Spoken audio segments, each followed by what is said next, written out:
Mesdames et messieurs, bonjour et bienvenue dans cette édition de la rédaction de ce lundi 7 décembre 2015. Voici tout de suite les titres qui seront développés dans ce journal. Le chef de l'État Ismaël Omar Guelleh a reçu ce matin au palais présidentiel le général Danford, un général américain qui était porteur d'un message bien sûr. Le gouvernement du Yémen de l'État islamique a tué un gouverneur dans la localité d'Aden. Bonjour et très heureuse de vous retrouver. Le président de la République, Ismaël Omar Guelleh, a reçu ce matin le général américain Joseph Danford. Le général américain était porteur d'un message du président américain Barack Obama au président djiboutien. Le président de la République, Ismaël Omar Guelleh, et le général Joseph Danford ont discuté ensemble sur les relations entre les États-Unis et Djibouti notamment. Ils ont également discuté sur le sujet des forces armées américaines qui sont stationnées à Djibouti. Ont assisté à cet entretien, outre l'ambassadeur des États-Unis à Djibouti, Tom Kelly, le chef d'état-major général des armées djiboutiennes, le général de division Sklachar Ibrahim, et le chef de sécurité nationale, Hassan Saïd Khairé. Pour plus de précisions sur la portée de cette réunion entre le président de la République et le général américain, je propose d'écouter un haut gradé djiboutien. Il s'agit du colonel Abdou Abdi Dambil qui a également participé à cette entrevue.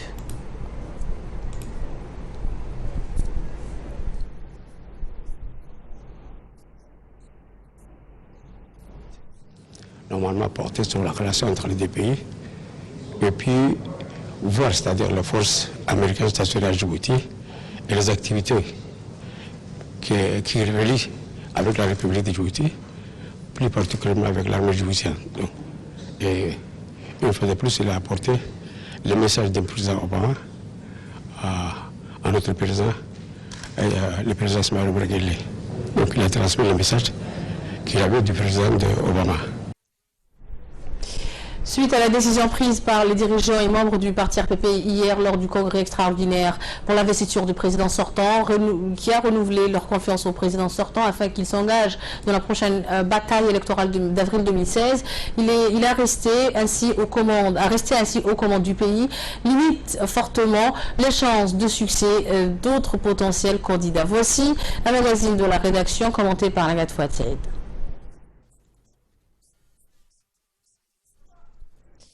Donc, vous allez suivre ce magazine dans nos prochaines éditions, Inch'Allah. Et toujours suite à cette investiture du président Guelleh, lors du congrès extraordinaire du parti RPP hier, l'équipe de la RTD nous a recueilli les impressions des congressistes. Voici ce qu'ils ont dit.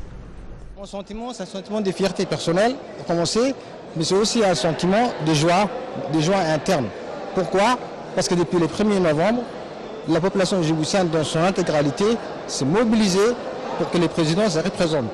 Et aujourd'hui, non seulement ils se représentés en faisant une déclaration mercredi dernier, mais il y a aussi une grande fierté parce qu'il n'est pas seulement le candidat de l'IRP, il est le candidat de la grande famille de l'IMP. Et je suis très très content. Sous l'égide du ministre des Affaires musulmanes, de la Culture et des biens Warf, le secrétariat exécutif du Haut Conseil islamique a organisé ce matin une première réunion des nouveaux membres du comité du Haut Conseil islamique à la mosquée de Lomé Gachamalé, située au cité Gachamalé. Cette réunion a vu la participation du secrétaire général du ministère Mohamed Hussein Dawale, le secrétaire exécutif du Haut Conseil islamique Abdussalam Farah Magare, ainsi que les conseillers techniques du ministre des Affaires musulmanes Aden Hassan Aden et plusieurs membres des différentes organisations du Conseil islamique.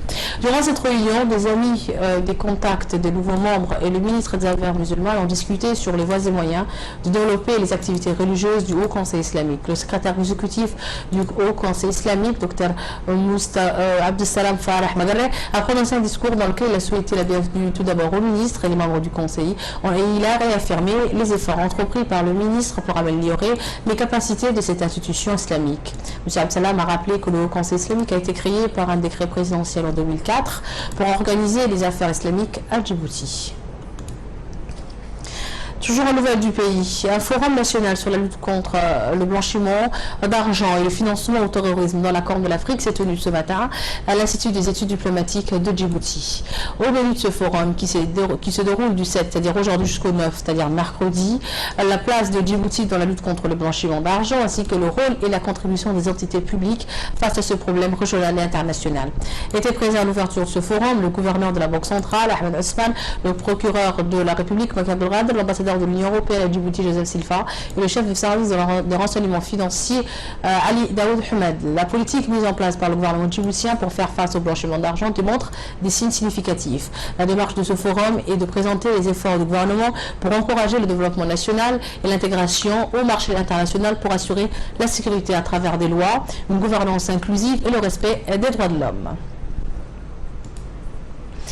Une forte délégation des officiels des agences onusiennes conduite par Mme Valérie Cliff, coordinatrice du système des Nations Unies à Djibouti, s'est rendue aujourd'hui au camp de Markazi à Obok.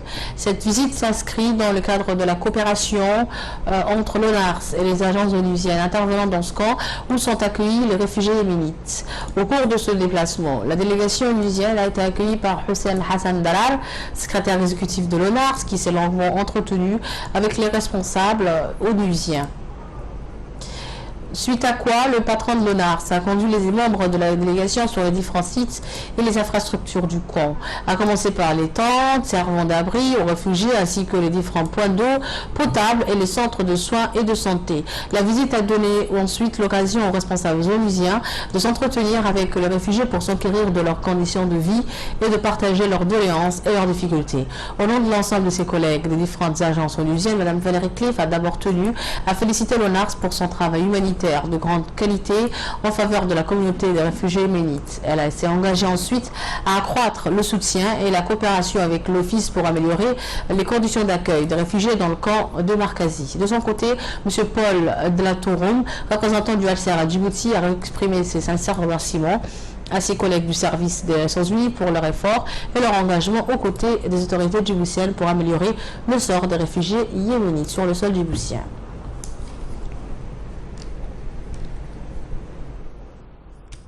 Représentant ici pour Monsieur le secrétaire exécutif de ONARS.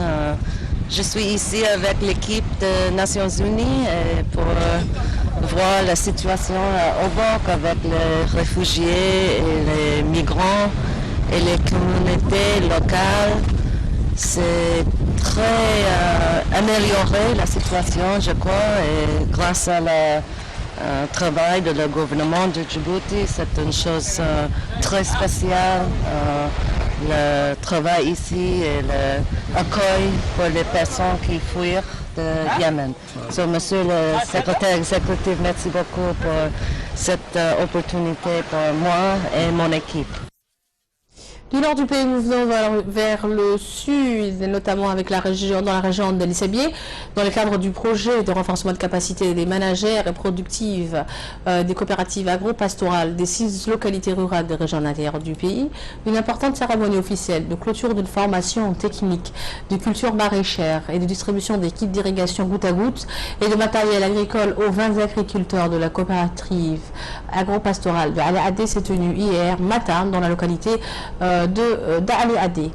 Présidée par le président du conseil régional d'Ali Sabié, Omar Ahmed Ouaï, cette cérémonie était organisée dans le cadre de la mise en œuvre des activités de la seconde phase du projet de renforcement des capacités managériales et productives des coopératives agro-pastorales, mise en œuvre par l'ONG PLA en partenariat avec Action contre la faim, le ministère de l'Agriculture et avec l'appui financier de l'Union européenne.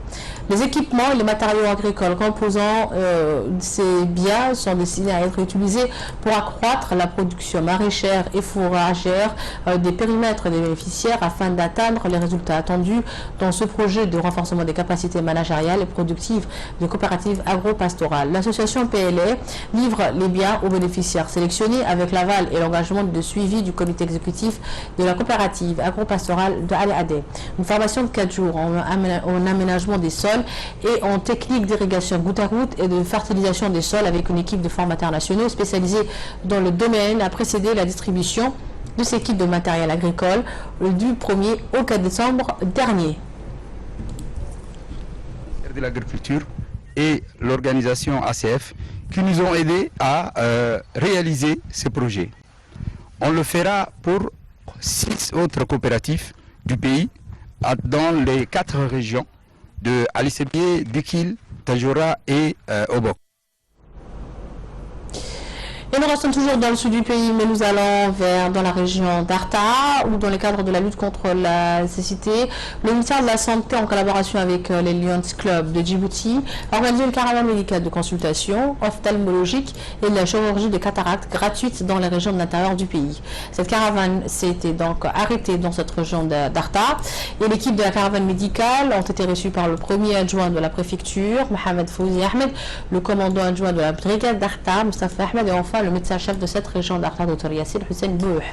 Une équipe dirigée par Dr Issa Abdi Boukare, spécialiste en ophtalmologie de l'hôpital de Balbala, qui a consulté plus de 600 malades, dont une trentaine ont été sélectionnés pour la chirurgie de cataracte avec le soin post-opéré en coulière. Tout patient vu en consultation a pu bénéficier des traitements en collière, des lunettes de vision de près pour les patients âgés plus de 35 ans, et les enfants en bas âge présentant des problèmes de vue ont pu bénéficier eux également de corrections optiques et des traitements en collière. L'étape de la région d'Arta clôturait donc la caravane médicale dans les régions d'intérieur. Par la suite, l'équipe d'ophtalmologie de l'hôpital Balbala se rend sur Djibouti-Ville à partir de demain, mardi 8 décembre, pour effectuer des dépistages des patients au centre de référence de la production de la santé Al-Husseina pour l'enregistrement des malades des postes opérés. L'Union pour le développement culturel, l'UDC, a organisé une conférence débat sur la littérature afar. Cette conférence animée par Ali Amin ont pris part à ce débat la présidente de l'UDC, par intérim, Hina Ahmed, le doyen de l'UDC, Mohamed Kamil, un représentant de PENAFAR et des différentes associations, ainsi que les enseignants et journalistes étaient également présents. À cette conférence débat, le conférencier Ali Amin a exprimé dans son intervention la nomination de la littérature afar, disant comme Afar Maïda. Il a ajouté que pendant longtemps, une ambiguïté avait auréolé la notion littéraire parce que le mot en renvoie l'écriture, mais la langue afar est aujourd'hui entrée dans le constat de s'affirmer comme une civilisation de l'oralité par rapport à celle de l'écrit, d'affirmer l'identité de sa littérature qui peut être qualifiée plutôt de littérature orale. Donc, la littérature orale est l'expression esthétique par voie orale des valeurs sociales d'un peuple transmises verbalement à travers des générations. Elle est liée à la parole, agréable, généralement rythmée et toujours fluidée grâce à l'épuration des sons rocailleux et à la recherche constante des affinités sonores du langage en général. Et à la page nécrologie de ce journal, le ministère des Affaires étrangères et de la coopération internationale a le regret de vous annoncer le décès du consul honoraire de Djibouti à Rome depuis 1983, Gianfranco Finaldi, consul honoraire âgé de 91 ans, est décédé samedi à minuit en Toscane. En cette douloureuse circonstance, le ministre des Affaires étrangères et de la coopération internationale, porte-parole du gouvernement djiboutien, le ministre délégué chargé de la coopération internationale ainsi que l'ensemble des cadres du ministère présentent leurs sincères condoléances les plus attristées à la famille du feu consul.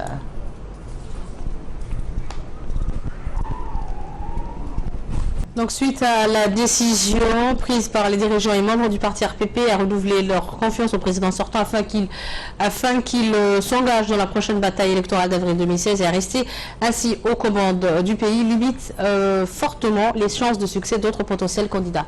Donc, c'est le magazine que je voulais annoncer tout à l'heure. Voici tout de suite le magazine de la rédaction qui sera commenté par Nagat Fouated. Ismaël Marguilé, un candidat à sa propre succession. La décision prise par les dirigeants et membres du Parti de Rassemblement Populaire pour le Progrès a renouvelé leur confiance au président sortant afin qu'il s'engage dans la prochaine bataille électorale d'avril 2016 et à rester ainsi aux commandes du pays, limite fortement les chances du succès d'autres candidats potentiels.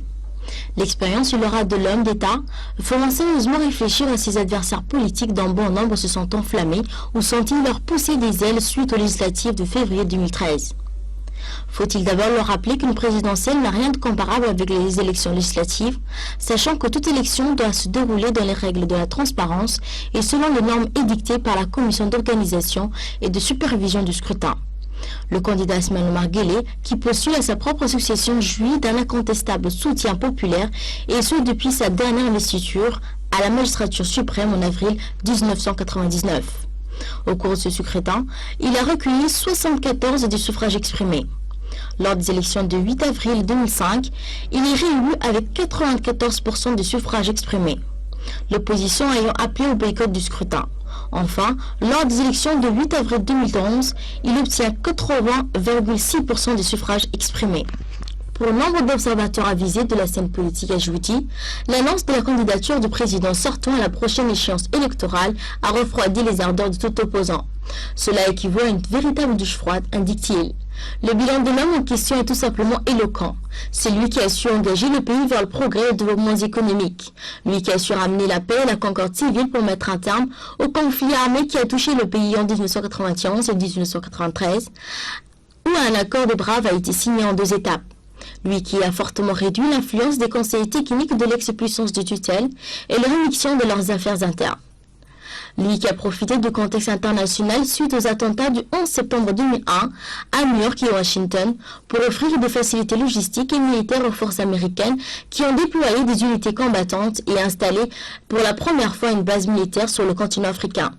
Lui qui a su négocier le paiement de royalties pour l'utilisation des infrastructures militaires sur le sol national, à la fois aux Français, aux Américains et d'autres pays qui ont sollicité Djibouti dans leur lutte contre le terrorisme et la piraterie maritime dans le golfe d'Aden, au large des côtes somaliennes. C'est l'homme qui a enclenché la conférence de réconciliation nationale somalienne d'Arta et a ensuite pris des risques pour envoyer des troupes dans ce pays voisin meurtri par des années de guerre civile afin que renaisse l'espérance et que se remettent en fonctionner les institutions du pays. Ismaël Omar Guelleh est bien l'homme qui a su donner une nouvelle impulsion aux relations économiques et commerciales avec l'Éthiopie voisine. Action qui s'insère parfaitement dans le processus d'intégration économique régionale. Les relations bilatérales ont pris une grande ampleur ou impulsion jugée stratégique du fait qu'elles touchent divers domaines de coopération dans les besoins en eau, l'électricité, le secteur de la télécommunication ou la chaîne des transports. Dès la prise de ses fonctions à la tête du pays, Ismaël Omar Guelleh est aussi l'homme qui a amorcé une réforme globale du système éducatif ayant abouti à la multiplication des écoles, collèges, des lycées sur l'ensemble du territoire national. C'est toujours lui qui a créé la première université du pays, puis l'école et la faculté de médecine. C'est l'homme qui a initié la tenue des états généraux sur le fonctionnement des institutions d'État afin de juger leur travail et leur efficacité dans le département de la justice. C'est l'homme qui a accepté à ce que soient régulièrement organisés des séminaires de réflexion sur l'action gouvernementale afin qu'un dialogue interactif se déroule entre responsables politiques de l'exécutif et simples citoyens. Une discussion directe, ouverte, entre gouvernants et gouvernés, entre ambassadeurs en poste à l'étranger et étudiants. Faut-il souligner que la présence des étrangers à Djibouti a quelque peu enrayi les investisseurs qui se sont de plus en plus intéressés au pays. C'est ainsi qu'a été construit le port de Dorali et le terminal pétrolier. Le président Guelleh a su d'ailleurs anticiper cette situation. Il a amorcé dès l'année 2000 une sorte de partenariats économiques entre État et le secteur privé en confiant la gestion du port de Djibouti à un consortium d'hommes d'affaires. Dès le départ, il a su attirer d'influents hommes d'affaires pour investir à Djibouti. Ses courageuses initiatives et ses prises de risques lui valent la reconnaissance de ses concitoyens qui constatent de visu les progrès accomplis et cela lui confère également une stature internationale d'homme d'État. L'homme est partout reçu par les grands de ce monde, qu'il s'agisse du président Xi Jinping, du président Barack Obama ou du roi Salman d'Arabie Saoudite entre autres. Il participe à toutes les importantes conférences où il est accueilli avec tous les honneurs. La paix et la stabilité dont jouit la République de Djibouti sont les principaux facteurs de ce succès politique et économique sur le plan interne ou diplomatique sur la scène internationale. Djibouti-Ville, groupe d'activité, devient plus attrayante, ses nouveaux immeubles et ses chantiers en construction sont partout visibles. L'homme a toutes les chances pour présider encore aux destinées du jeune État.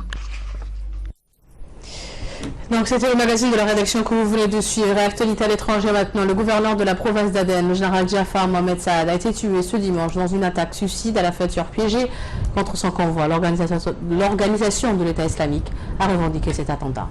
Commentaire de Choukri Moussa. Le gouverneur de la province d'Aden, le général Jafar Mohamed Saad, a été tué hier dans un attentat à la voiture piégé dans la deuxième grande ville du Yémen.